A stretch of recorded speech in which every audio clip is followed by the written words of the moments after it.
اللہ نے یہ دنیا بنائی، یہ تم بھی مانتے ہو، اور اللہ نے اگر یہ دنیا بنائی ہے تو اس اللہ کی دنیا میں اس اللہ کی مرضی کے خلاف غیر مسلم آئے کہاں سے؟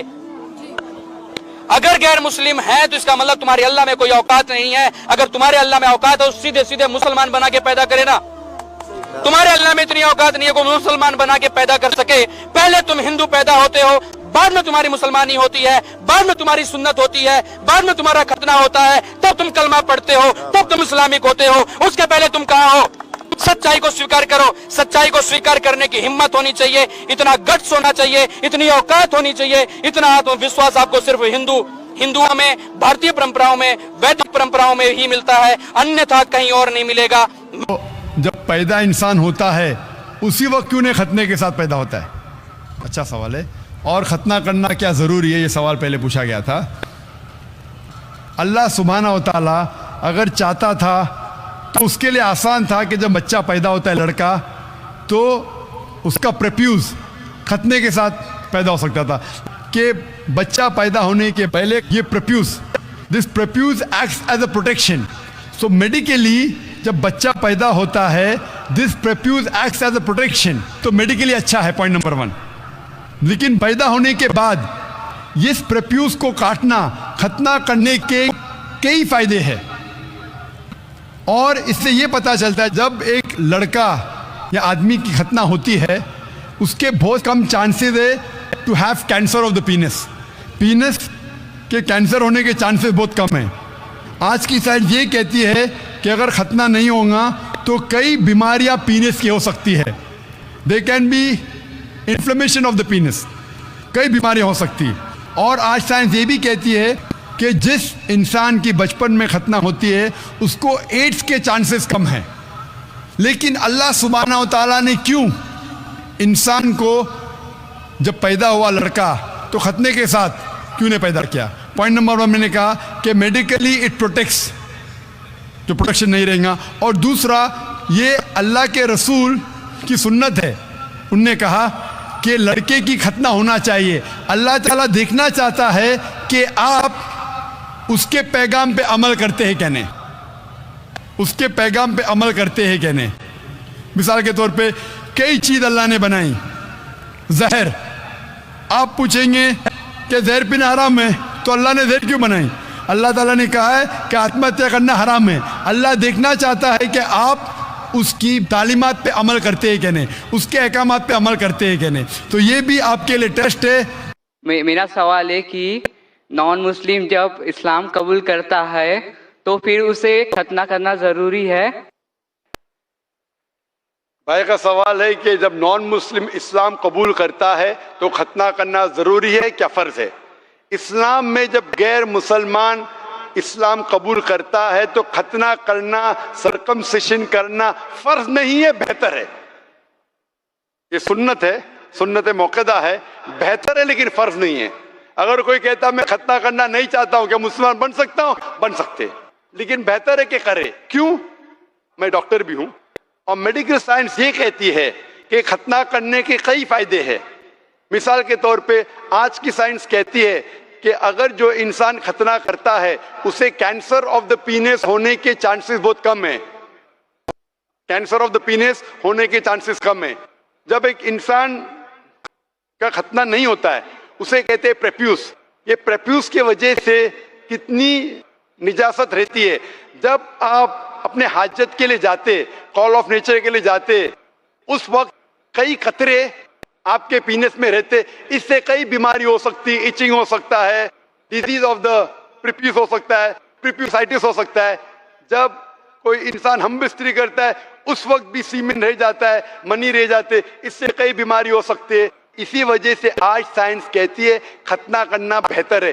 اسی لیے یو ایس اے میں مسلم کی تعداد بہت کم ہے، بہت کم ہے، 6 سے 8% ہے، پھر بھی 50% سے زیادہ امریکہ میں جب بچہ پیدا ہوتا ہے، لڑکا پیدا ہوتا ہے، پوچھنے کے بعد اس کی ختنہ کی جاتی ہے۔ اکثر لوگ جو امریکہ میں عیسائی ہے اس کے باوجود 50% سے زیادہ سائنس کی بنیاد پر لڑکے جب پیدا ہوتے ہیں ختنہ کرتے ہیں۔ تو میرا یہ کہنا ہے کہ ختنہ کرنا بہتر ہے اور انسان کو کرنا چاہیے لیکن فرض نہیں ہے۔ ہمارے آخری پیغمبر محمد صلی اللہ علیہ وسلم فرماتے کہ ہر انسان، ہر بچہ جب پیدا ہوتا ہے وہ دین الفطر میں پیدا ہوتا ہے۔ دین الفطر مطلب وہ مسلمان جیسا پیدا ہوتا ہے۔ مسلم کا مطلب وہ انسان جو اپنی زندگی اللہ، بھگوان، ایشور، اپنے خالق کے مطابق بسر کرتا ہے۔ جو انسان اپنی زندگی اپنے خالق، اپنے اللہ کے کہے ہوئے احکامات کے مطابق بسر کرتا ہے، اسے کہتے ہیں عربی میں مسلم۔ تو ہر انسان جب پیدا ہوتا ہے، چاہے ہندو خاندان میں پیدا ہو، یا عیسائی خاندان میں، یا یہودی خاندان میں، یا مسلم خاندان میں، کوئی بھی خاندان میں پیدا ہوتا ہے، وہ پیدا ہوتا ہے مسلمان جیسا۔ اس کے بعد اس کے والدین، اس کے بڑے، اس کے ٹیچرز اسے سکھاتے ہیں۔ اگر صحیح چیز سکھاتے تو وہ صحیح راستے پہ رہتا ہے، ورنہ وہ دوسرے راستے پہ بھٹک جاتا ہے۔ ہو سکتا ہے کہ بت پرستی کرنے لگے، وہ مورتی پوجا کرنے لگتا ہے، ہو سکتا ہے وہ آگ کی پوجا کرنے لگے۔ اسی لیے اگر کوئی غیر مسلم بنتا ہے، اردو میں اکثر کہتے ہیں نو مسلم، جو غلط ہے۔ انگریزی میں کہتے ہیں convert. Convert means going from one track to the other, which is wrong۔ صحیح لفظ ہے لوٹا ہوا مسلم، کیونکہ ہر انسان پیدا ہوتا ہے مسلم جیسا، پھر اس کے والدین، اس کے بڑے کے ذریعے سے وہ غلط ٹریک پہ جاتا ہے، اور جب صحیح ٹریک پہ آ جاتا ہے واپس، صحیح لفظ ہے لوٹا ہوا مسلم۔ انگریزی میں کہیں گے ریورٹ۔ اکثر ہم کہتے ہیں نو مسلم، جو اسلامی تعلیمات کے مطابق غلط ہے۔ صحیح لفظ ہونا چاہیے لوٹا ہوا مسلم، ریورٹ۔ اور آپ کا سوال تھا کہ اللہ نے تمہیں مسلم کیوں نہیں بنایا؟ اللہ نے تمہیں مسلم ہی بنایا۔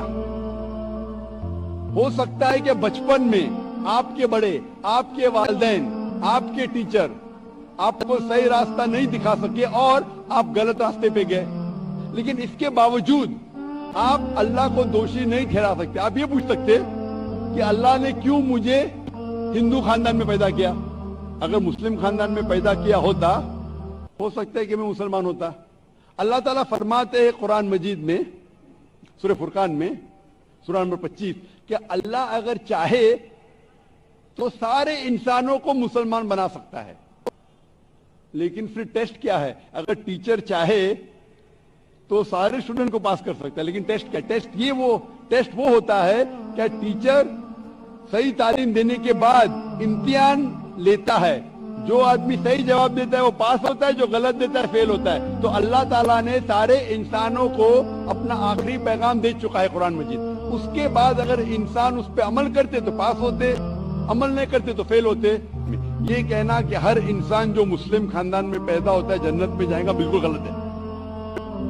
صرف مسلمان خاندان میں پیدا ہونے کے بعد اور مسلم نام رکھنے سے انسان جنت میں نہیں جاتا ہے۔ جنت میں جان لیے ایک اللہ میں ماننے کے علاوہ، اللہ کے رسول میں ماننے کے علاوہ ان کے احکامات پہ عمل کرنا چاہیے۔ ہر مسلم عمل تو نہیں کرتا ہے، تو ہر انسان جو مسلم خاندان میں جائے گا، جو مسلم خاندان میں پیدا ہوتا ہے، وہ جنت میں نہیں جائے گا۔ لیکن اللہ تعالیٰ یہ فرماتے ہیں کہ ہر انسان کو،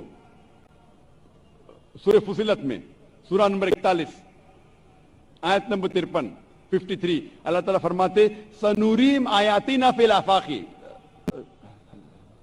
وفی انفسہم حتی یتبین انہ الحق، کہ بہت جلدی ہم آپ کو اپنی نشانیاں دکھائیں گے۔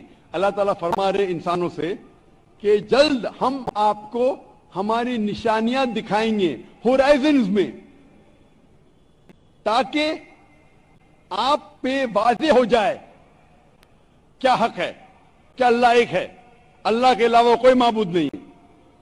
لیکن حق ظاہر ہونے کے بعد کہ اگر میں اسلام قبول کروں تو ہو سکتا ہے کہ میرے دوست مجھے چھوڑ دیں گے، ہو سکتا ہے کہ میرے والدین مجھے جائیداد سے دخل کر دیں گے، ہو سکتا ہے کہ مجھے میرے تجارت میں نقصان ہو۔